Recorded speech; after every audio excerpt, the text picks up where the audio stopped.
Je m'appelle Claire, j'ai 63 ans et il y a 3 semaines, j'ai enterré mon mari depuis 38 ans, Édouard.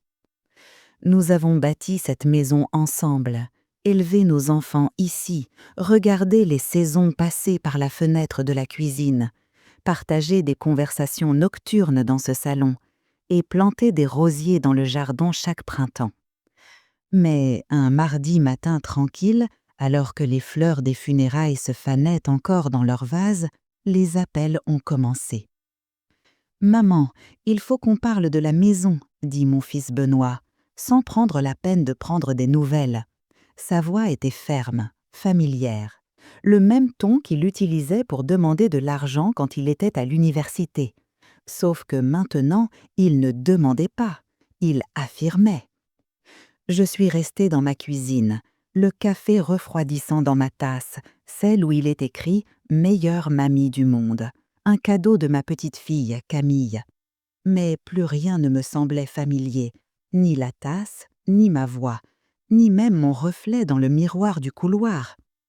Et quand j'ai enfin compris ce que Benoît et ma fille Danielle planifiaient dans mon dos, quand j'ai réalisé que leur gentillesse n'était que stratégie et non de l'amour, quelque chose en moi s'est brisé. Ou peut-être pour la première fois, quelque chose en moi s'est enfin réveillé. Le lendemain matin, Benoît a rappelé. « Maman, dit-il, Daniel et moi avons dîné hier soir. On a parlé de ta situation. Ce n'est pas viable. Cette maison est trop grande pour toi.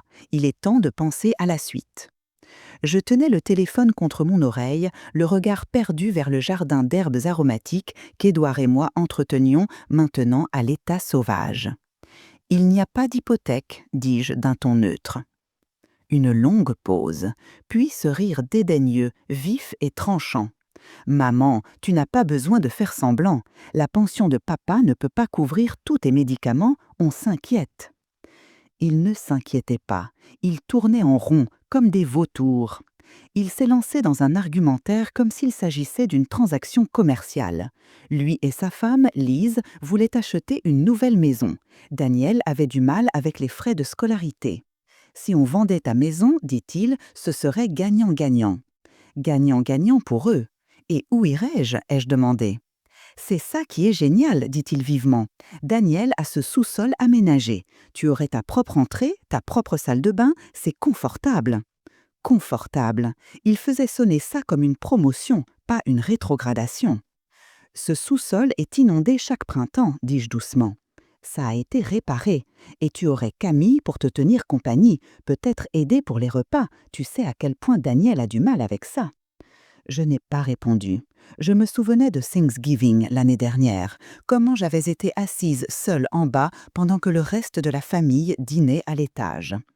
Benoît a continué imperturbable. Le cousin de Lise, Grégoire, est agent immobilier. Il a un acheteur prêt à payer comptant. Une vente rapide. On pourrait tout boucler en un mois, partir à zéro. Il disait ça comme s'il me faisait une faveur, comme si effacer 3 décennies de souvenirs était une simple case à cocher. « Maman, on te dit ça parce qu'on tient à toi. » Mais ce qu'il voulait vraiment dire, c'était « Nous voulons ta maison et nous ne te demandons pas ton avis. » Ce soir-là, un message de Daniel. « Maman, Benoît m'a parlé de la maison. Je sais que c'est dur, mais c'est pour le mieux. Camille est si excitée à l'aider que mamie vive plus près. » Camille était excitée. La même petite fille qui ne m'avait ni appelé ni envoyé de message depuis des mois, qui passait autrefois ses étés à faire des biscuits dans ma cuisine, silencieuse depuis Noël. Si Camille était excitée, elle avait oublié de me le dire. Le message ne parlait pas d'affection, il parlait de commodité, une solution propre qui cochait la case « bonne fille » tout en me plaçant hors de vue, mais assez proche pour être utile. Cette nuit-là, je me suis assise seule à la table de la cuisine, et pour la première fois depuis la mort d'Édouard, j'ai prononcé les mots à voix haute. Je ne suis pas un fardeau, je ne suis pas invisible. Et j'en avais fini de prétendre le contraire. Le lendemain matin, je suis entrée dans le bureau d'Édouard. Son parfum flottait encore dans la pièce, un mélange de vieux livres et d'après-rassage. J'ai ouvert le tiroir du bas, celui qu'Édouard disait toujours contenir de la paperasse ennuyeuse. À l'intérieur, sous des années de déclaration d'impôts, se trouvait un dossier bleu marine, épais. À l'intérieur, des relevés bancaires, des résumés d'investissement, et puis quelque chose d'inattendu, un acte de propriété, pour une maison, pas en France, en Espagne, à Marbella. Il y avait des photos aussi, une villa blanchie à la chaux avec des volets bleus, une petite terrasse avec vue sur la mer, un jardin bordé de citronniers, et, de l'écriture d'Édouard au dos d'une photo, un endroit où personne n'a besoin de rien de nous, juste la paix. 6 mois avant sa crise cardiaque, il avait dû l'acheter. Puis, j'ai trouvé l'enveloppe, scellée, mon nom sur le devant. À l'intérieur, une lettre. Ma très chère Claire, si tu lis ceci, alors le silence que j'ai essayé de t'épargner est arrivé. Je connais nos enfants, je les aime, mais je les connais. Et je soupçonne qu'ils tournent déjà en rond, convaincus de savoir ce qui est le mieux pour toi. Ils ont tort, tu n'es pas fragile, tu n'es pas à gérer. Tout ce que nous avons épargné, tout ce que nous avons construit, c'est à toi. Pas pour le protéger, pas pour le défendre, pour le vivre. Va à la maison, vois le monde dont nous avons rêvé, choisis-toi. Et quand tu seras assise sur cette terrasse face à la mer, sache que j'ai toujours cru en ta force. Amour, Édouard. Je l'ai lu 3 fois, et quand j'ai relevé les yeux, je savais exactement ce que je devais faire. 2 jours plus tard, j'étais assise en face de maître Connie West, l'avocate de longue date d'Édouard. « Madame, dit-elle, votre mari était méticuleux. » Elle m'a expliqué. Il avait créé une fiducie révocable à mon nom.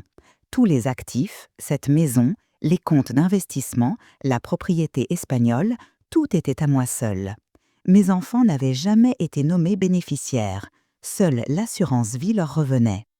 Il avait donc su, il avait vu ce que je refusais d'admettre. Il a aussi ouvert un compte séparé l'année dernière, continua Connie. Il l'appelait « votre fonds d'indépendance ». Il y a 50 000 € dessus. Il disait que c'était pour le jour où Claire vivrait enfin pour elle-même. Ma gorge s'est nouée. « Et la propriété en Espagne ?» ai-je demandé doucement. « Entièrement payée. Vous en êtes la propriétaire légale. Édouard avait même engagé un gestionnaire immobilier local pour l'entretenir. Vous pouvez y emménager demain si vous le souhaitez. » Emménager. Cette simple phrase a remué quelque chose en moi. Voulez-vous que je rédige les documents pour réaffirmer votre pleine propriété? J'ai rencontré son regard sans hésiter. Oui, ai-je dit, il est temps. Le camion de déménagement est arrivé à 7 heures du matin, juste au moment où la voiture de Benoît se garait. Il est sorti, tenant un dossier, prêt à conclure la vente.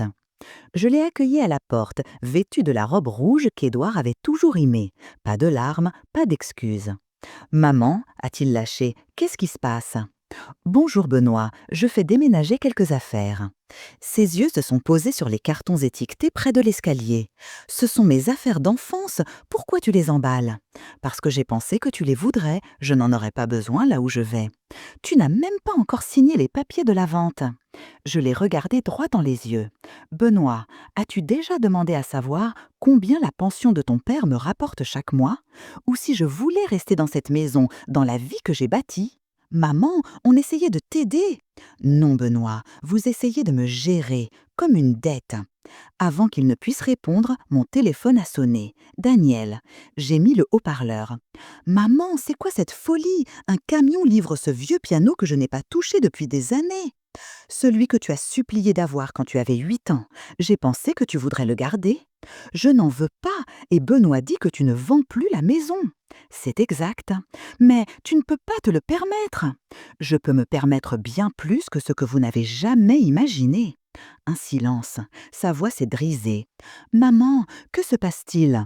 Je pars, mais pas pour ton sous-sol. Je pars parce que je me suis enfin souvenue de qui j'étais avant de devenir une commodité. 12 heures plus tard, j'étais dans un avion pour Madrid. À l'extérieur, une femme tenait une pancarte avec mon nom. Pilar, la gardienne engagée par Édouard. Votre mari, dit-elle, était fier de cette maison. Il disait « Ma Claire la fera revivre ». Et puis nous sommes arrivés. Les murs blanchis à la chaux, les volets bleus, la mer Méditerranée en contrebas. C'était tout ce que les photos promettaient, et plus encore. Cette nuit-là, je me suis tenue sur la terrasse avec un verre de vin. Les vagues en dessous s'écrasaient avec un rythme régulier, comme un battement de cœur, me rappelant que j'étais toujours là. Et pour la première fois depuis très longtemps, je ne me sentais pas vide, mais pleine, pas seule, mais libre. 4 jours ont passé dans une paix tranquille. Puis, le téléphone a sonné. Camille. Mamie. Sa voix était brisée. Je viens de l'apprendre. Maman m'a dit que tu envoyais de l'argent pour mes études. Tout ce temps, elle n'a jamais dit que ça venait de toi. Pourquoi tu ne m'as rien dit? Parce que je n'avais pas besoin de reconnaissance, Camille. Je voulais juste aider. Je suis tellement désolée, dit-elle. Je peux venir te voir? Les vacances de printemps sont dans 3 semaines. Je veux venir en Espagne. Je veux te connaître, vraiment te connaître. J'ai laissé le silence s'étirer. Et puis j'ai murmuré. Oui, viens. 3 semaines plus tard, elle est arrivée. Sans maquillage, en jean usé. Son étreinte était réelle, forte. Ce soir-là, sur la terrasse, elle m'a demandé « Raconte-moi ta vie ici, je veux tout savoir ». Et pour la première fois depuis des années, quelqu'un ne demandait pas ce que je pouvais donner. Il demandait qui j'étais. Une semaine plus tard, assise sur la plage, elle m'a dit « Mamie, je crois que je veux rester ». J'ai regardé ma petite fille, mon amie, mon miroir inattendu, et j'ai souri. Alors reste, on trouvera une solution, ensemble.